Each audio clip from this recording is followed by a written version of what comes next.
De acordo com o levantamento das Nações Unidas, o Brasil ocupa o 5º lugar no ranking mundial do feminicídio. Na série especial que o Jornal da Câmara exibe a partir de hoje, você vai conhecer iniciativas de combate à violência contra as mulheres.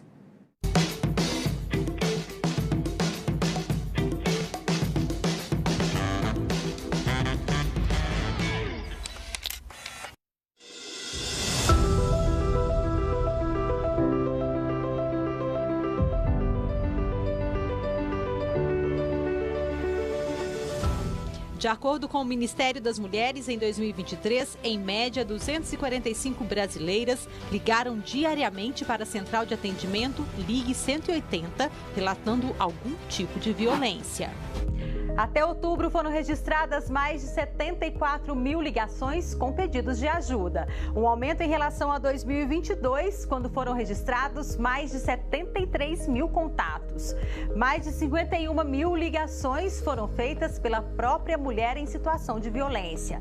Os números mostram ainda que mulheres negras são as principais vítimas dos casos, com cerca de 32 mil registros contabilizados. Presentes em 27 estados brasileiros, os voluntários e voluntárias do Mapa do Acolhimento buscam de forma independente garantir a agilidade no atendimento às mulheres vítimas de violência. A plataforma conta com atendimento de profissionais do meio jurídico e da psicologia que desenvolvem o trabalho de forma online e presencial. Bom, o Mapa do Acolhimento é uma iniciativa que surgiu em 2016, a partir de um estupro coletivo que teve na cidade do Rio de Janeiro, que foi super midiático, em que a organização decidiu tomar frente, fazer alguma coisa, né, tomar alguma iniciativa para conseguir lidar com o problema da questão da violência de gênero, né? A grande questão é que políticas públicas, né, elas demoram muito, né, muitas vezes, para implementar e realmente fazer com que as mulheres tenham acesso para lidar com esse tipo de situação quando acontece com elas. Então, a organização Nossas decidiu tomar essa iniciativa e criar um mapa do acolhimento para conectar mulheres em situação de violência de gênero com psicólogas e advogadas voluntárias, né? Durante a pandemia, as estatísticas aumentaram.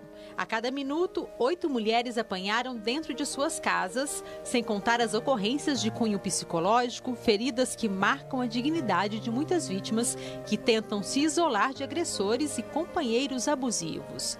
Atrás dos números estão rostos anônimos que sofrem de diversas maneiras. O assédio é um tipo específico que está previsto no direito penal, no artigo 216, em que uma pessoa, quando ela sofre um assédio sexual, a gente está falando de uma conduta que é praticada por um superior hierárquico dentro do ambiente de trabalho, em que esse superior hierárquico está intimidando ou querendo conseguir alguma coisa em troca, algum tipo de favorecimento sexual em troca, para que ele obtenha uma vantagem para si mesmo. Então, quando a gente está falando do assédio, a gente está falando desse tipo específico. Por exemplo, o chefe vai lá e fala para essa mulher que ela só vai conseguir uma promoção se ela sair para jantar com ele.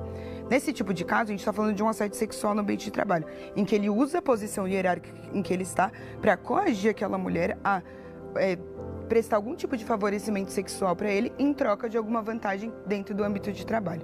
Isso é o assédio. Agora, quando a gente está falando das violências contra a mulher que são previstas na legislação, primeiro a gente tem a Lei Maria da Penha, que é uma lei que ela descreve diversas formas de violência contra as mulheres. Então, a gente está falando das violências psicológica, moral, patrimonial, sexual e física. Essas são as formas de violência descritas na Lei Maria da Penha. Por que a gente fala descritas? Porque elas não são tipificadas, elas não são crimes dentro da Lei Maria da Penha. A Lei Maria da Penha é uma lei informativa, podemos dizer assim.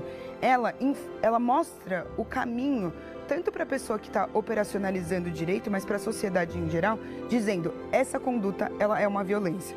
A liberdade para denunciar qualquer situação que envolva violação dos direitos de uma pessoa foi implantada no Brasil na década de 90.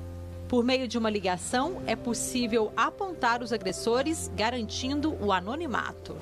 0800 99 0500. Quem não se lembra deste número, atualmente é o Disque 100, o Disque Denúncia, e quem conversa com a gente é a gestora desse trabalho que veio para o Brasil na década de 90, a Ana Karen. Ana, obrigada por conversar com a gente. Conta um pouquinho das referências para a criação do Disque Denúncia aqui no Brasil. Realmente esse é um trabalho que marcou não só o Brasil em 96, como também o mundo, porque a OMT, a Organização Mundial do Turismo, acabou adotando mundo para 132 países. Eu tive a oportunidade, quando diretora da Embratur, fui a Estocolmo, representando o Brasil, a convite da Rainha Silvia, que realizava lá em Estocolmo, na Suécia, um congresso que chamou o mundo inteiro, chamando atenção para justamente tráfico de drogas, prostituição infantil, todo um complexo falando dessa violência contra jovens, adolescentes e também sobre a mulher. E cada um ficou de fazer a sua parte, voltando para o seu país de origem. E eu fiz a nossa parte, a nossa tarefa. Voltei para o Brasil e nós trabalhamos arduamente 6 meses, assim, ininterruptos, para criar no Brasil o chamado combate ao turismo sexual infantil. Então, nós viajamos o Brasil inteiro, criamos o Disque Denúncia, que era o 0800 990 500, hoje Disque 100, que realmente nós pudemos apurar exatamente, já desde aquela época que você falou, em 96, que 98% dos chamados eram de abuso de pais, padrastos, e acabou virando o Disque 100, que hoje tem todo um trabalho, não só do combate à prostituição infantil, mas também com a questão da violência doméstica. Na garantia do anonimato, eu tenho a impressão que deixou as pessoas mais à vontade de fazerem as denúncias, né? Porque muitas vezes a denúncia é pelas pessoas conhecidas e até próximas à família, ou à mulher, no nosso caso, que a gente está falando de violência contra a mulher, né? Eu acho que foi um pouquinho de tudo também, porque hoje, como por exemplo a própria Luísa Brunet, que é um ícone, é uma modelo, quando alguma pessoa midiática e que se expõe, colocando, né, a sua própria, o que ela sofreu. Ela falando aquilo encoraja um pouco as mulheres também de saber que não é só ela que está vivenciando, que ela não tem que ter vergonha, não é ela que é culpada.